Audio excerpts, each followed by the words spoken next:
Bom dia, boa tarde, boa noite, queridas alunas e queridos alunos da Escola Birajara, especialmente para os alunos do segundo ano, mas sem perder a possibilidade dessa aula ser assistida também pelos alunos do primeiro e do terceiro ano. Não faz diferença, vai só contribuir com um conjunto de informações e conhecimentos para a formação escolar de vocês. Na aula de hoje, nós vamos abordar o tema Geografia das Indústrias, entendendo os aspectos fundamentais da atividade industrial e, sobretudo, os aspectos geográficos em relação à distribuição espacial das indústrias e os fatores e processos que organizam essa distribuição no mundo e em função de determinados fatores. E o comportamento da atividade industrial, historicamente, sobretudo, abordando a distribuição dos países que se desenvolveram mais rápido em função da atividade industrial e aqueles que se mantiveram numa relação de dependência de acordo com os processos econômicos derivados da atividade industrial que se iniciou na Europa. Vamos aqui compartilhar a apresentação com vocês para favorecer a visualização daquilo que a gente quer conversar hoje, certo? Então, vamos aqui organizar a nossa visualização em tela cheia para que fique a compreensão. Portanto, a atividade industrial, basicamente, sem se alongar, ela se refere à atividade de produção de mercadorias através da transformação de matérias-primas. Essas matérias-primas, elas derivam, sobretudo, dos materiais que são utilizados através da extração de recursos provenientes da natureza. A natureza, ela naturalmente não provém recursos para serem utilizados pela humanidade, mas a humanidade e a sociedade, sobretudo à medida que se moderniza, ela tem a capacidade de, através do trabalho, explorar cada vez mais materiais naturais, transformando-os em recursos. E a atividade industrial, fundamentalmente, ela trabalha na perspectiva de transformar esses materiais naturais, que são considerados recursos, em outros produtos, que esses produtos têm objetivo, que é o uso, né? Se transformam em bens de consumo, com valor de uso, e para o agente industrial, sobretudo capitalista, esses materiais, essas mercadorias, têm como objetivo a comercialização e a obtenção de lucro. Mas a atividade industrial também é marcante porque ela inicia uma relação de trabalho caracterizada como trabalho assalariado, onde o lucro não é obtido somente a partir da comercialização dessas mercadorias transformadas a partir das matérias-primas provenientes da natureza, mas, sobretudo, a partir da exploração do trabalho, certo? Então, essa é uma característica fundamental da atividade industrial como um processo mais amplo. Nessa apresentação, eu trago um conjunto de textos que é para favorecer, na nota de aula, uma leitura mais ampla de vocês em relação àqueles conhecimentos que a gente quer trabalhar ao abordar a geografia das indústrias. A atividade industrial, portanto, com essas características, ela tem uma evolução histórica a partir do momento em que, através do trabalho, a humanidade desenvolveu, elaborou o artesanato, né? Isso no século XVII, a partir do século XVII. E logo depois do artesanato, utilizando máquinas mais rudimentares, a manufatura foi a nova forma de organizar esse trabalho na produção dessas mercadorias e transformação das matérias-primas. Entre o século XVII e até a metade do século XVIII. Até iniciarmos o período propriamente dito da atividade industrial, o período da Revolução Industrial, também caracterizado como modo de trabalho baseado na maquinofatura, do metade do século XVIII em diante, até o nosso período atual, passando por várias etapas de transformação, sobretudo tecnológica. Assim, o capitalismo industrial, de fato, esse que baseia a atividade industrial a partir do seu período de revolução, de transformação fundamental das relações de trabalho, da exploração da natureza e da modificação progressiva do local de moradia dos povos da sociedade moderna de uma forma geral é que interessa de fato aos estudos da geografia ao abordar, portanto, a geografia das indústrias. Então, os principais aspectos geográficos relacionados à indústria são o êxodo rural, né, a atividade principal da economia no mundo passou a ser a indústria, e a indústria tem como locus, sobretudo, a cidade. Por isso, a urbanização foi marcante a partir do período da Revolução Industrial. Também, em escala mundial, né, o fundamento do imperialismo, da maior exploração das nações mais poderosas economicamente em relação às nações menos poderosas e exploradas, a economia do mundo foi completamente alterada em função dos países que se industrializaram mais rápido e foram os países que trabalharam na lógica do imperialismo. Isso fundamentou também a divisão internacional do trabalho, né, essa como citada, entre a distribuição, de um lado, entre as potências industrializadas, de outro lado, os países não industrializados que serviam de colônias de exploração. E também como a nova abertura de um grande mercado consumidor numa economia que se mundializava. Então, assim, fundamentalmente, os países que se industrializaram primeiramente foram aqueles que hoje são os países mais ricos e desenvolvidos do mundo, né? E esse processo, ele iniciou-se, né, num contexto mais moderno de sociedade a partir da atividade industrial, no século XVIII, consolidando-se no século XIX, portanto.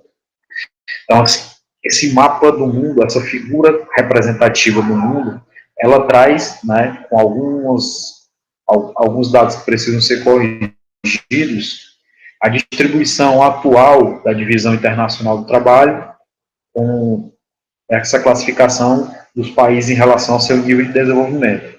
Então, nós temos aí em azul mais escuro os países que têm a economia mais avançada. De fato, grande parte deles foram aqueles que se industrializaram primeiro.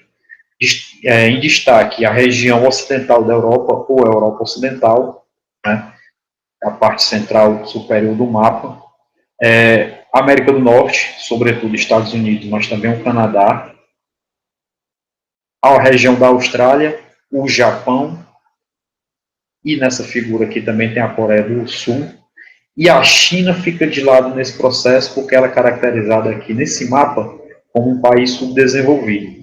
O que, no momento atual, da segunda década do século XXI que nós estamos, isso já se alterou. Assim como a Rússia, grande Rússia aqui, né, em parte da Europa considerada oriental, não são, e a Argentina, aqui também é classificada, não são países que se encontram no nível de transição em relação ao desenvolvimento atual. O Brasil, grande parte da América Latina, a maior parte, na verdade, aparece como um país subdesenvolvido, isso é verdade. A África e o Sudeste da Ásia, assim como o Oriente Médio, classificado entre países subdesenvolvidos e os países do pior nível de desenvolvimento, aquelas nações mais pobres do mundo. Mas, grosso modo, isso revela o quê? Os países mais industrializados foram aqueles que descontaram em relação ao nível de desenvolvimento no contexto da divisão internacional do trabalho, em função primordial do desenvolvimento da atividade industrial. E essa figura, também representativa do mapa do mundo, ela traz também em destaque a classificação dos principais polos industriais no mundo. Então, mais uma vez aí, nós vemos a Europa Ocidental, a Rússia, o Japão, Estados Unidos e Canadá, a região da Austrália, que não é deserto, certo? E países que emergem em função da atividade industrial, Índia e China. E classificado como países emergentes dentro do contexto da atividade industrial e sua influência no mundo, países como Brasil, Argentina, África do Sul e países do Sudeste Asiático que descontaram também, como Indonésia, Malásia, Filipinas, Turquia, parte da Europa Oriental, entre outros. O capitalismo industrial, portanto, ele vem se desenvolvendo através de fases, como já citado, a partir do século XVIII.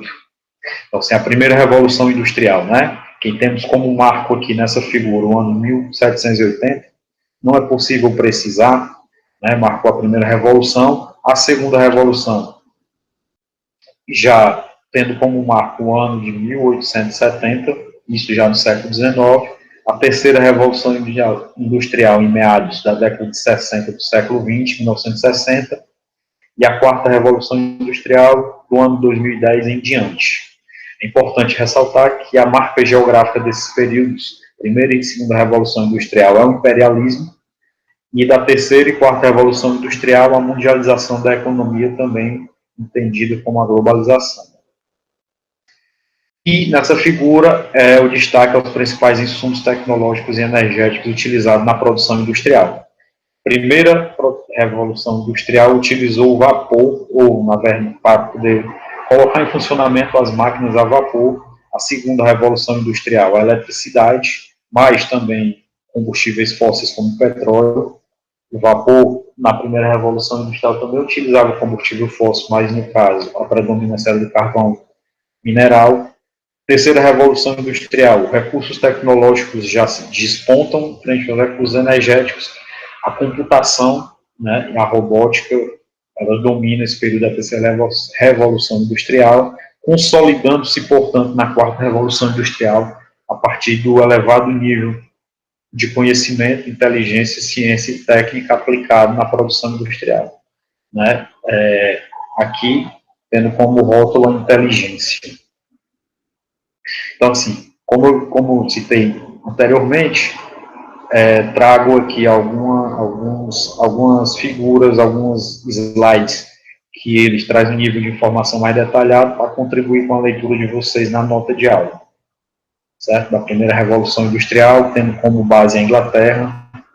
A segunda Revolução Industrial, fazendo despontar países como Estados Unidos, Rússia, a própria Inglaterra consolidando-se, Alemanha e Japão.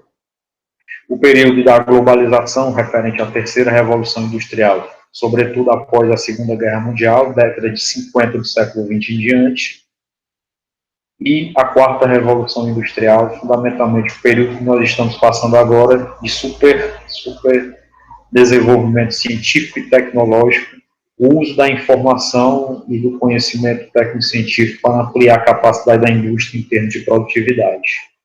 Certo? Então, aqui, alguns destaques de forma textual para contribuir com as notas de aula de vocês, para aprofundar a leitura, com um detalhamento maior de todas essas fases. E aí, os novos métodos de trabalho, na verdade, foram os métodos de trabalho, os principais métodos marcantes desse período de desenvolvimento industrial, iniciando-se pelo Taylorismo, marcante na segunda Revolução Industrial. O Taylorismo, de fato, é uma melhor organização do trabalho dentro das fábricas, né? Onde se iniciou, por exemplo, o uso de técnicas de planejamento mais científicas para melhorar a produtividade, organizando melhor a linha de produção. E o Fordismo foi o que melhorou o Taylorismo nesse aspecto, e, sobretudo, para entender que era necessário produzir em massa para aumentar a margem de lucro das empresas. Quanto mais se produzisse de uma forma mais organizada, mais poderia aumentar a quantidade de mercadorias a serem vendidas e exportadas, e assim finalizar o ciclo de produção e reprodução do capital através do consumo. Então, essas formas de trabalho foram predominantes pelo menos até a metade do século XX, quando, a partir delas, o toyotismo passou a dominar a lógica de produção industrial, sobretudo fazendo desconcentrar a indústria no mundo, né? Deixando aquela lógica de que os primeiros países pioneiros na industrialização é que tinham as fábricas e os demais países eram só mercados consumidores.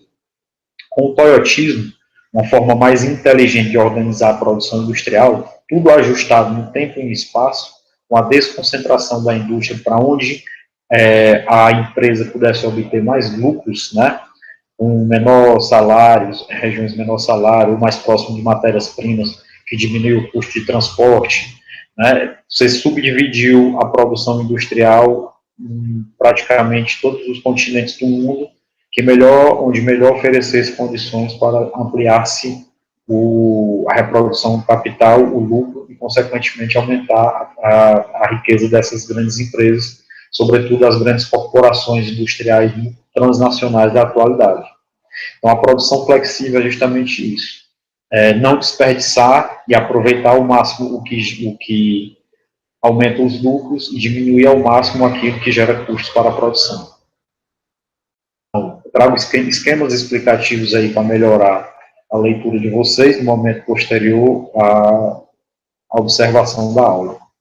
Então, assim, as indústrias no mundo, elas têm algumas características, né? Algumas mais importantes, mais interessantes, outras que exigem outro nível de detalhamento que talvez não seja tão importante a ser abordado dentro do contexto geográfico. Temos as indústrias podem ser, por exemplo, caracterizadas como modernas ou arcaicas. Modernas, aquelas que têm emprego de alta tecnologia, né? Aquelas que avançaram, com bastante investimento de capital e conhecimento técnico-científico. As indústrias competitivas, aquelas que conseguem participar dentro da disputa do comércio internacional na maior parte dos países do mundo. Para isso, se aproveitam bastante das infraestruturas que põem em prática a globalização da economia, para poder alcançar a maior parte do mercado consumidor dentro do contexto mundial. As indústrias diversificadas, né, ou os países ou regiões que têm a diversificação maior do seu parque industrial, que aí não depende de um setor, que caso esse setor entre em crise de produção ou de consumo, vai haver problemas para o país. E as empresas que entram no conceito agora de sustentabilidade dentro da sua produção, aquelas que respeitam melhor o ritmo da natureza, degradam menos e tentam se aproveitar dos recursos de uma forma mais inteligente para poder participar dessa lógica de manter as condições naturais favoráveis à humanidade por um período maior de tempo. Tem uma forma de o IBGE, o Instituto Brasileiro de Geografia e Estatística, também de classificar as indústrias, isso para a lógica brasileira. Então, no Brasil, o IBGE classifica, por exemplo, indústrias do tipo extrativa, e aí que traz a exploração do petróleo e do gás natural, por exemplo, a exploração de minerais metálicos, como o ferro, como o alumínio, e as indústrias de transformação. E aí entra uma diversidade maior, como produtos alimentícios, textos, indústria química, as indústrias de bens de capital, de máquinas, equipamentos, entre outros. Portanto, os tipos de indústrias que nós podemos observar de uma forma mais comum ou básica, ela se subdivide em relação ao tipo de capital trabalhado e investido e o tipo de bem a ser produzido. Por exemplo, indústrias de bem de produção ou indústrias de base são aquelas que produzem uma matéria-prima a partir do material natural de origem e que esses bens de produção vão servir às indústrias, a outro tipo de indústrias para elaborar outro tipo de mercadorias, como, por exemplo, o aço produzido nas indústrias siderúrgicas que vão ser utilizados pelas indústrias de bens de capital, também considerados bem intermediários, porque são tipos de indústrias que produzem equipamentos que vão ser utilizados por outras indústrias para produzir mercadorias do tipo bens de consumo, cuja finalidade é produzir bens que vão ser consumidos diretamente pelo mercado consumidor e que não duram muito e não servem para produzir outros bens. Então, assim, um conjunto de textos aí para facilitar a leitura de vocês, eu trago aqui nessa apresentação, vocês podem aproveitar. Então, isso aí são ilustrações de uma figura para ver como é que esses tipos de indústria, algumas características desse tipo de indústria. A indústria de base, a produção de exploração de petróleo e gás natural, intermediária, a produção de veículos, bem de consumo, a produção de tênis, né, de sapatos, a indústria de ponta, aquela que é super especializada para produzir bens com elevado teor tecnológico. Mais aqui uma sequência de recursos didáticos para melhorar aí a leitura de vocês e a compreensão sobre o que a gente já vem trabalhando, certo? Todos esses slides aí que trazem um conjunto de textos maior, segue essa tendência que eu vou agora organizar essas aulas, essas apresentações para fundamentar notas de aula com quantidade de textos maior para servir como material didático de referência. As indústrias, né, desde as mais rudimentares, das primeiras indústrias, até as indústrias atuais, as indústrias da quarta fase da Revolução Industrial, elas dependem de fatores para se localizar, para procurar os melhores locais onde se instalar, né? Entre esses fatores, os mais comuns são as fontes de matéria-prima, para aquelas indústrias mais pesadas, fontes de energia, disponibilidade de mão de obra, qualificada ou não, pesquisa e desenvolvimento, né, a proximidade de parques tecnológicos, centros de pesquisa, universidades, mercado consumidor para consumir bens de consumo diretamente relacionados ao consumo imediato, também é fundamental, a capacidade de logística de determinada região, redes de telecomunicações, alguns tipos de indústrias que complementam outras, e também incentivos locais através da redução de impostos. Então, aí segue vários textos falando desses fatores que são fundamentais para a localização das indústrias, que vocês podem se aprofundar, certo? E um conceito de localização da indústria se baseia na concentração e dispersão. Concentração industrial, basicamente, se refere a um local, geralmente são polos industriais, onde as indústrias, em relação de complementariedade, elas costumam se localizar umas próximas às outras, para se aproveitar da melhor infraestrutura e da melhor relação entre quem produz bens de consumo, quem produz bens intermediários, produzem máquinas, e aquelas indústrias mais pesadas que produzem matérias-primas que servem a esses outros tipos de indústrias. E a dispersão industrial é justamente quando outros fatores interessam mais à indústria para a sua produção e reprodução do capital, a indústria passa a se localizar, né, em diferentes locais, mas que a produção final se reúne em alguns polos industriais, tudo isso onde oferece melhores condições para a reprodução do capital industrial.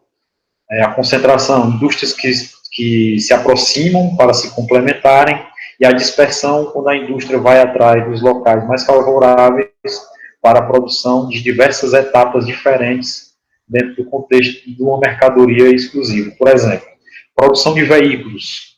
A Toyota, né, como exemplo do toyotismo, ela produz o pneu em um lugar, ela produz o motor em outro, ela produz a porta em outro lugar, o para-choque em outro lugar, o vidro em outro, e vai ter um local que a montadora vai se localizar em um país onde as melhores condições de trabalho, por exemplo, oferecem uma possibilidade de aumentar seus lucros. E isso, no entanto, a fábrica se dispersa, a indústria se localiza de forma dispersa para poder obter melhores condições de reprodução do capital e lucro.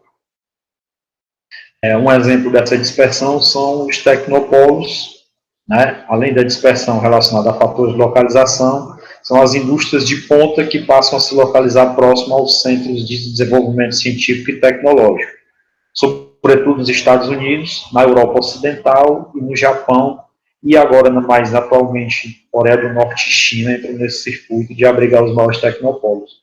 E o Brasil também tem os seus, embora não chegue ao nível de desenvolvimento dos centros mundiais mais desenvolvidos, né?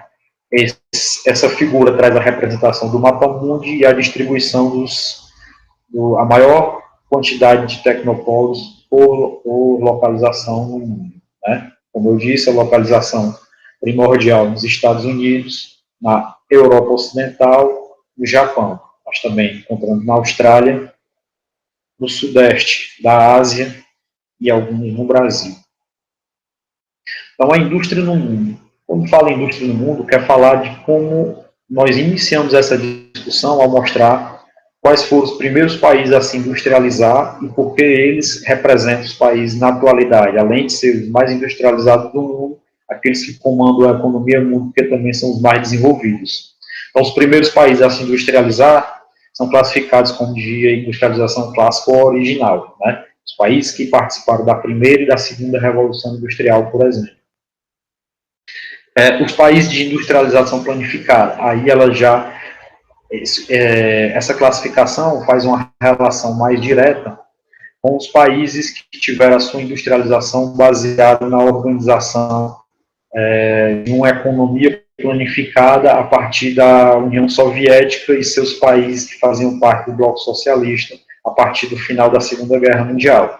Então, foi um nível de industrialização que não chegou a fazer frente à industrialização promovida nos países ocidentais ou os países capitalistas a partir da Segunda Guerra, mas fundamentou um parque industrial bastante interessante, com um nível de desenvolvimento científico e tecnológico também bastante interessante, e que só não foi adiante como no contexto da competição com os países capitalistas, como por conta do fim da União Soviética, a final da década de 80 e início da década de 90 do século XX.